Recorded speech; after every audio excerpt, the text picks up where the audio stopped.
Hey everybody, this is Kelly. Welcome back to another episode of Ask a Therapist.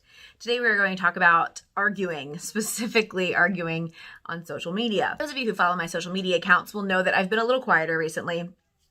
It's probably about to change, but there's something going on that I cannot be quiet about anymore, and I want you to understand that you have options and you don't have to do things the way everyone else is doing it right now. Understand a couple of things. First of all, those who actually make it to the end of this video are probably not the ones that need to hear it.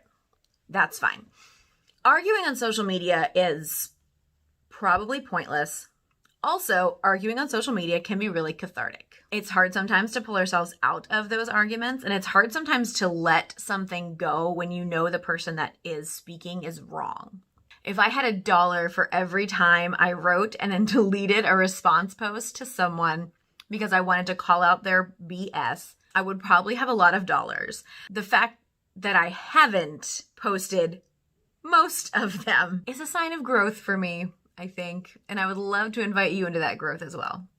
A couple of things about arguments. First of all, an argument is two or more differing opinions, and both sides are trying to convince the other side of the superiority of their own opinion. When it's defined that way, I don't really want to be part of one of them, because if I know that I'm right, I don't feel like I need other people to tell me I'm right also. And if I don't know that I'm right, then I want more of a discussion than an argument. That said, I'm human, as are you, and it's not always easy to get there. Those of you who do follow me on social media also may know that recently I had a bit of a scuffle with a status that I had posted. I'm going to generalize the status here. You can go look it up if you want to.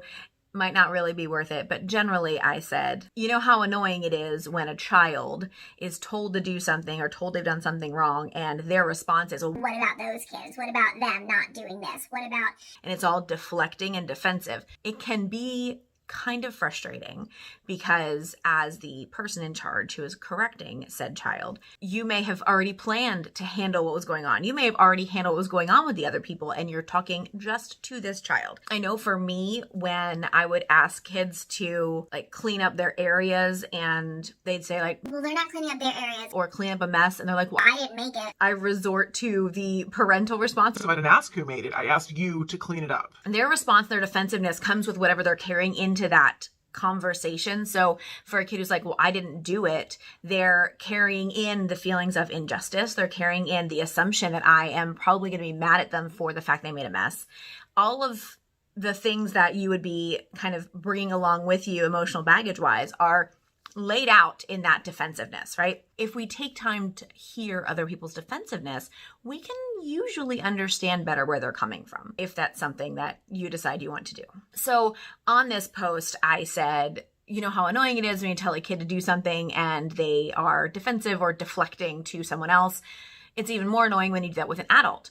What I'm seeing recently is this trend of when a statement is made about a political person and someone comes in and comments on it with the, well, what about this political person? Or what about this situation? To which the original poster has the ability to say, well, I'm not talking about that one. The commenters come in defensive already, and the original poster then essentially has to defend their original post if they want to engage in any way, because there's an attack happening. And when there's an attack happening, you either don't defend or you do. Those are your options. And either way, you're engaged in a less than fair interaction. So I said that it was better to not engage when someone responds with finger pointing. If someone responds to something I say or something someone else says with finger pointing, it is usually better to not engage with them because they're in a defensive posture. In a defensive stance, they are not able to comprehend and take in anyone else's truth. They're not able to see things any other way. We're going to talk about the biology of the brain in a second, and I'm going to tell you why that is. But the bottom line here is that that statement is an inherently apolitical statement, but it was still read as political and against a party by people who know that I tend to subscribe to a different party's dynamics. To me, it ended up being fairly interesting because the conversation in the beginning, there was a lot of people saying, you know, thanks for saying it that way, blah, blah, blah.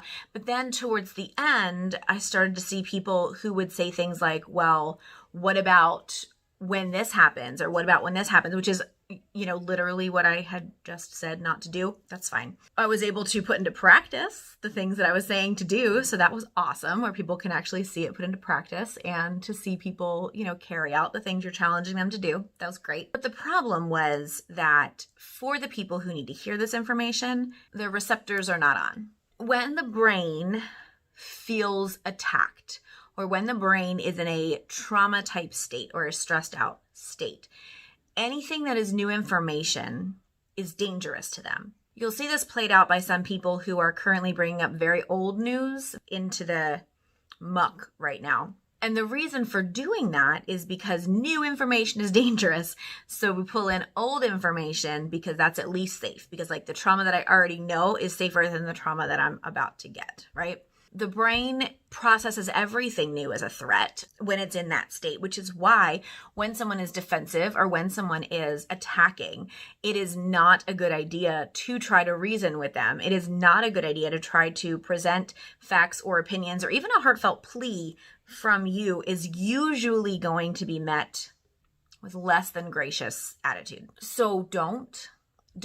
You're not going to get anything out of it. If you are someone who is hoping for peace in your own life, responding to people who are aggressive in their response to you will not bring you that peace. I would instead encourage you to delete or hide their comments.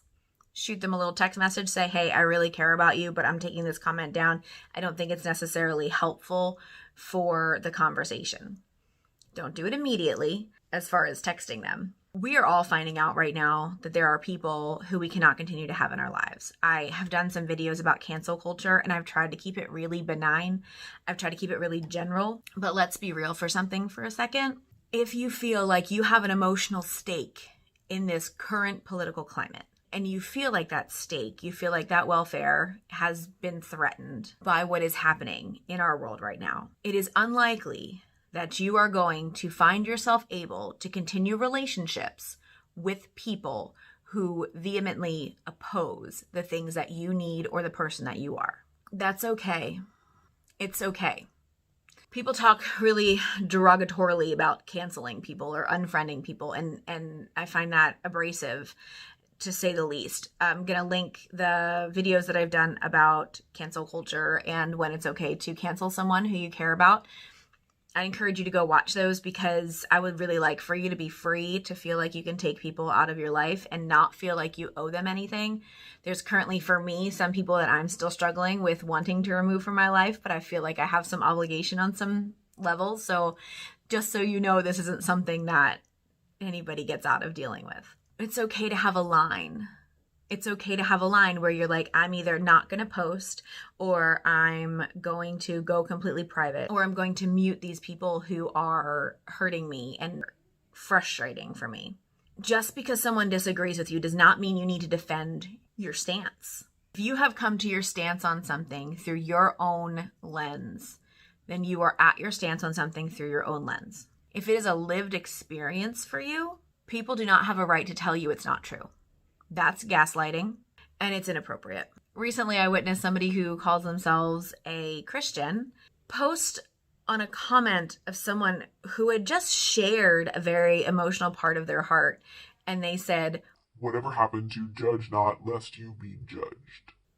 And then proceeded to talk about all the bad things this other political person had done. Would it be logical to point out the fallacies? Yes. Would it be fair for you to say to the second poster, hey, that's not okay to say that to them? Yes, it would. In that moment, you need to be able to decide for yourself what is the best course of action. There are some of us who, past a certain point, past a certain line, we can no longer stay silent. There's also some of us where past that same line, we can no longer speak up. We need both of those types of people to make life work.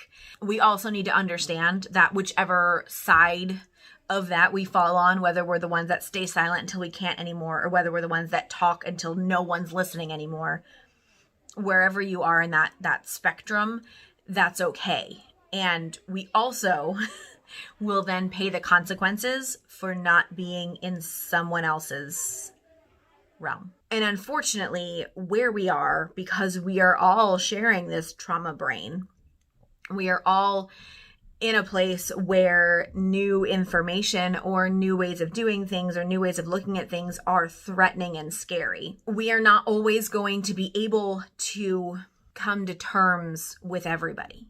My recommendations, again, are that you understand where your lines are and give yourself permission to have those lines. I also would recommend some margin in those lines. Like if your line is at a 9, then treat 8s with very, very strict caution. Because next thing you know, you'll be bumping up against that line and you'll have no margin and you'll have no breathing room and no ability to pull back from a situation and understand what's really happening and how you're reacting. That's number 1. Have a line, have some margins. Number 2, I would suggest that you spend some time with people who lift you up as a human being. Number 3, I suggest that you become someone who lifts other human beings up. That means things like not allowing the term "at least" to be in your vocabulary at all. That means things like not contradicting someone when they give you their perspective. That means things like not giving advice unless you're asked for it.